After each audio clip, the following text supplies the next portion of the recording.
పేరెంట్స్‌ని చాలా ఎక్కువగా బాధించే విషయము చిన్న పిల్లలు లెస్ థాన్ 1 ఇయర్ బేబీస్‌కి ఏంటి అనంటే డైపర్ ర్యాష్. సో, అది వినడానికి సింపుల్‌గా అనిపిస్తది కానీ బేబీకి చాలా పెయిన్‌ఫుల్‌గా ఉంటుందనమాట ర్యాష్ అనేది. సో, దాన్ని ఎలా అవాయిడ్ చేసుకోవాలి మనం ఒకసారి చూద్దాము.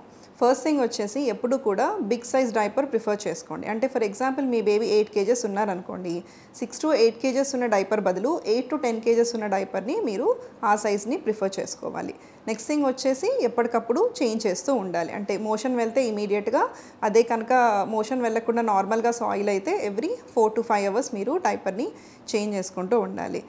నెక్స్ట్ థింగ్ వచ్చేసి చేంజ్ చేసే ముందు కంపల్సరీ ఆ ఏరియాని వాటర్‌తో క్లీన్ చేయాలి. అంటే ఒకటి తీయగానే ఇంకొకటి వేయడం అనేది కరెక్ట్ కాదనమాట. సో, కంపల్సరీ వాటర్‌తో క్లీన్ చేసుకొని కంప్లీట్‌గా డ్రై అయిపోయిన తర్వాతే మీరు నెక్స్ట్ డైపర్ అనేది వేయాలి. అండ్ వేసే ముందు కూడా ఇంట్లో ఏమీ ర్యాష్ లేకపోయినా కూడా ముందస్తుగానే మీరు ఎయిదర్ కోకోనట్ ఆయిల్ కానీ, పెట్రోలియం జెల్లీ కానీ, లేకపోతే లైట్‌గా ఆల్రెడీ ర్యాష్ స్టార్ట్ అయింది అనుకుంటే డైపర్ ర్యాష్ క్రీమ్ కానీ పెట్టి డైపర్ వేశారనుకోండి, అది ఎక్కువ కాకుండా ఉంటుందన్నమాట. అండ్ ఆల్సో బేబీకి పెయిన్ లేకుండా ఉంటుంది.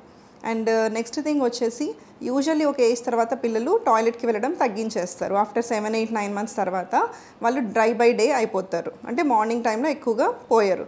అలాంటి సిచ్యువేషన్‌లో మీరు డైపర్ వేయకుండా ఓన్లీ నైట్ టైం మాత్రమే డైపర్ ప్రిఫర్ చేసుకుంటే అది ఇంకా బెటర్ అన్నమాట.